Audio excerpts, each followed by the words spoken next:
So Andy is the co-founder of No Outsiders. He is very high profile on social media. He's on the No Outsiders World Tour at the moment, popping around schools all over the country. I had the pleasure of being at a conference with Anna and Andy a few weeks ago and heard them both live, which was absolutely brilliant.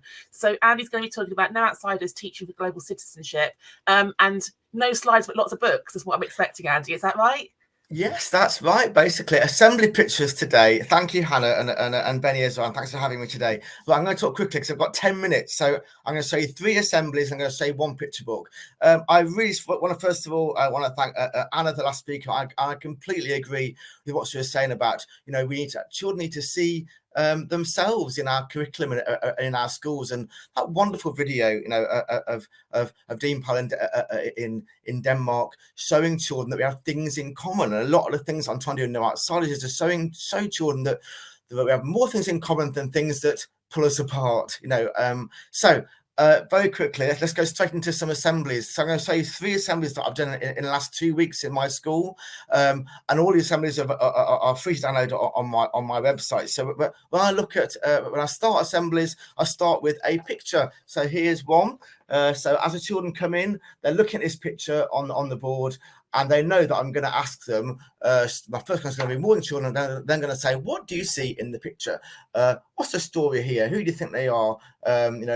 Who's going to start us off? Then children put their hands up and they guess, and we have lots of suggestions. And I always answer, could be. Oh, yeah, good idea. Yes, who's going to build on that?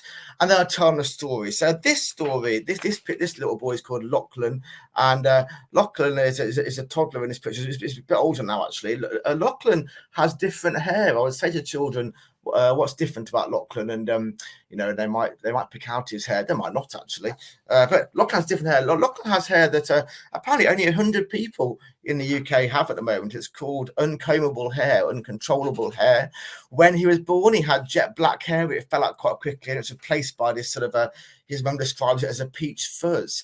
And you can't comb it; it just sticks up. It sticks up straight to his hair does, and you can't comb it; it will fall out if you comb it. So Lachlan has different hair. Now, Lachlan, as a toddler, people sort of often sort of pat his head, and they sort of ask to touch his hair. And Mum says, at the moment, he quite likes, that, quite likes the attention. But when I did this in assembly, I talked about, I wonder when he gets to 5 or 6, will he still like children saying, "Can I touch your hair?" Is it okay? If they ask first, is it okay to say to someone, "Can I touch your hair?" I mean, is it the same for someone's nose? Or, "Can I touch your nose?" If you ask, is it okay? "Can I touch your knee?" Or should we not be asking? Is it not okay? I mean, do I need to touch your hair? Do I need to touch your nose? Let's think about, so how do you think Lachlan feels if the first thing one says to him is, "Can I touch your hair?" Or even like if anybody asks him, I mean, what do you think? What would be a better thing to ask Lachlan, do you think? And we talked about, if Lachlan was in our class, what could we say? How about, do you want to play a game with me? Or how about, "Can I borrow your pencil sharpener?" Rather than, "Can I touch your hair?" What things do you think we have in common with Lachlan? What could you play with Lachlan in your class? What things do we have in common? So I end up focusing on things we have in common with Lachlan rather than the thing we have different, i.e. Our hair. And I end up always by saying, why is this about No Outsiders? It's about No Outsiders because if Lachlan was in our school, what would we do? We'd make sure that he felt like an outsider. We'd make sure that he knew that he was welcome, he belonged. He's got different hair. We've all got doing things about us. I've got no hair at all. Someone else has got red hair. Someone's got brown eyes. Someone, is wearing an orange jumper today. We all have different things about us. And Lachlan would absolutely fit in our school. There are no outsiders here. Here's one with older children, year 5 and 6. Again, I'll start by saying, what do you see here? And we talked about, what the children saw and where they thought it was, and some detective work there. What building is that? Why are all those pushchairs there? Are there babies in those pushchairs, do you think? Would you leave your baby in a pushchair at what is that? It's a train station, isn't it? Would you leave a baby in a pushchair at a train station? Just leave it in a queue like that? So we guessed what it was, and then I told them about it. These are pushchairs left at stations in Poland for Ukrainian refugees.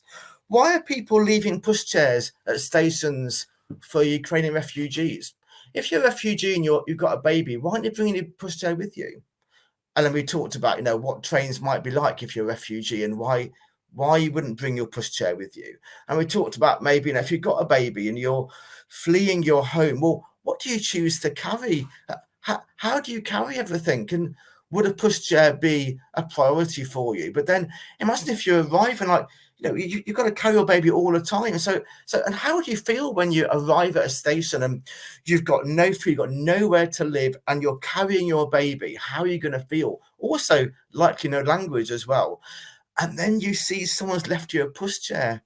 How would that make you feel? What does that pushchair do? It could make someone who would feel like an outsider when they arrive suddenly feel like an insider. I belong here. Someone's left this for me. Someone wants me here actually, and wants my baby, and they've left this for me to make my life easier. It's a great no outsider story, isn't it? And then we talked about, well, what is a refugee? How do you become a refugee? Could I be a refugee one day? Are you born a refugee, or can you become a refugee?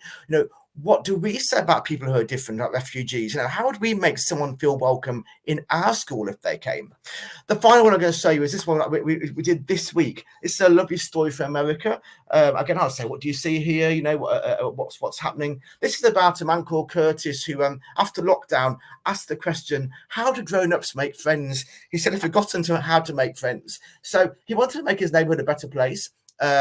And also help people as well. So he decided to have a pancake party. And he put flyers up in his neighborhood. And he said, I'm having a pancake party, come and join me. He did talk about whether it'd be really embarrassing. He said, what if no one turns up?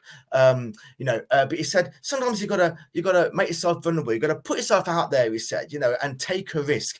Well, 100 people turned up, and he did it again, and 300 people turned up, because he said that even if you don't like pancakes, you like the idea of them. And he also said afterwards that he thought actually people weren't coming for the pancakes. What were they coming for? They were coming for the feeling of togetherness. What does that mean? The feeling of togetherness. What can we learn from Curtis and this story? Why is it about no outsiders? Because Curtis is making sure that everyone is welcome. He's making sure that no one is left out. Right, I've got 3 minutes. I'm going to read you a story. This is my current favourite story. I love this. It's not a no outsiders scheme, but only because it was released very recently. But any book that I like, I stick on my website and lesson plan. This lesson plan going up this afternoon, and I'll show you how I would read this story. I've read this a couple of times in schools I visited over the last couple of weeks. The Spots and the Dots by Helen Bow. So on one side of a hill a long time ago lived a small tribe of dots in pods round and low. Oh, sorry, spots in pods round and low. Oh, by the way, children, I haven't read this story before. It's a new story, so I'm really looking forward to seeing how it ends. I like the look of it, though. The little spots all love to bounce very high. Some of them sometimes bounced up to the sky. But as they bounced further and further away, the mummies and daddies had something to say. Don't go over the hill. Whatever you do, you know the drill. Whatever you do, don't go over the hill. Now, I'm not going to do all of this book because of copyright, and I'm just aware of time as well. But basically, the point of the story is the spots are terrified of the dots who live over the hill, and are always told, whatever you do, do not go over there. And their parents are also terrified as well, and their parents, because everyone knows just the spots are awful. They will kill you. They'll catch you. They will take you away. Anyway, basically, oh no, there's a baby dot on top of the hill. What's going to happen? And then he notices, what's this here? But he's also terrified. Help, said the someone. I'm scared of the spots. The spots, said baby Spot. Don't you mean dots? No, I'm a dot, and scary I'm not. Well, me neither. I'm friendly, and I am a spot. And there's a great line here. The spot and the dot both stared in surprise as the world started changing in front of their eyes. What does that mean? The world started changing in front of their eyes. What's changing here? What are they realizing? They're realizing that all those things they heard about each other actually aren't true. The two babies bounced up and down delight, rolled down a hill from a very great height. And then from that day onwards, they played, laughed a lot. The spots and the dots and the spots. Now all could be friends. No one was scared. And the whole of the hill from the top could be shared. Oh no. Oh no, I'm so embarrassed, children. I should have read this before. It's upside, there's a misprint here. It's upside down. Oh, this is a lesson journey. I really should read books before I read them to children. Hang on a minute. This looks familiar. Why is this? Is if I turn it around the way around? Oh. What? Hang on a minute. What's this about? So the first line of the one I just read was, on one side of the hill a long time ago lived a small tribe of spots in pods round and low. The other side starts with, on one side of the hill a long time ago lived a small tribe of dots in pods round and low. What's happening? Who can explain what's happening here? Who can explain to you what's happening? And then we talk about what's happening here. The fact that the book has actually got two sides, because they tell two sides of the story. What a fantastic... I wish I'd written this myself. I haven't written any picture books. If I was going to, I would write this. Well done, and thank you, Helen Bow, for writing this brilliant book. And that's 10 minutes, isn't it? Wow, look at that. I've just taught for non-stop, and we've got to the end. So, Hannah, I will leave it there, but thank you very much. Thank you, Andy. That book is awesome. I think Isn't it? Oh my goodness. I think people have been saying in the background, that is a cool idea for a book. So a couple of questions from me around why you think storytelling is the most important way to teach young children about difference and about what it means to be no outsiders. In your experience, how powerful has it been? Yeah, so I love stories. I've been teaching for over 20 years, and first of all, I just love a good storybook. It's great and my class. I teach year 5, but my class love a good picture book. But what I like about picture books is that you can relate to them. So you can remove challenging subjects. Now, I'm not going to ask children about how they feel about something. We talk about characters, and then you might bring in how we feel, but first of all we can talk about the characters. So it makes it easier for children, for teachers as well, to approach challenging subjects when you're talking about characters in a book. And it's just a window into the world, isn't it? I mean, how would you talk about racism and about prejudice and about and about sort of stereotypes, and then you have a book like this, and actually it opens up a whole discussion, and I love the fact that in the middle, you can pretend that you hadn't read it, and you can go, oh no, it's a misprint, and the children go, no, it's about, and they work out, and you go, oh, now I understand. So it's all about picture books.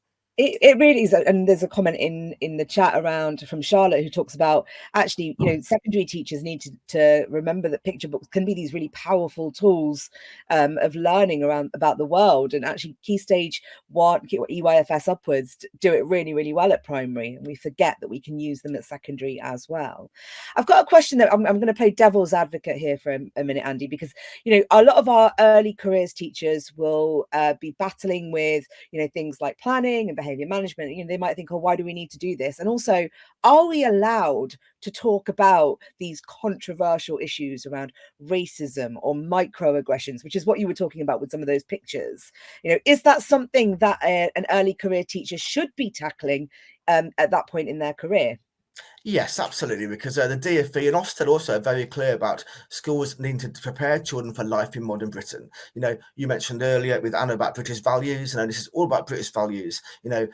Tolerance, I don't like the word tolerance, but I'd rather someone was tolerant than ignorant. It's about preparing children for a life where they're going to meet different people, and to not be frightened of the difference. If you look at the figures in hate crime, well, not even because the figures in hate crime are huge, rising every year. But look on, what trending on Twitter this morning. The fact that there was 4 stabbings in London yesterday.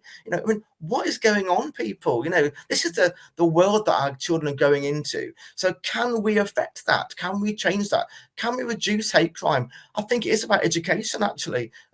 Schools, we have a huge part to play in making society a better place. Definitely. Certainly when I started my career, I had these ideas about what I wanted the world to be, but I had no mechanism to get there. So how can people access the work that you are doing to give them inspiration, to set them off on the right path?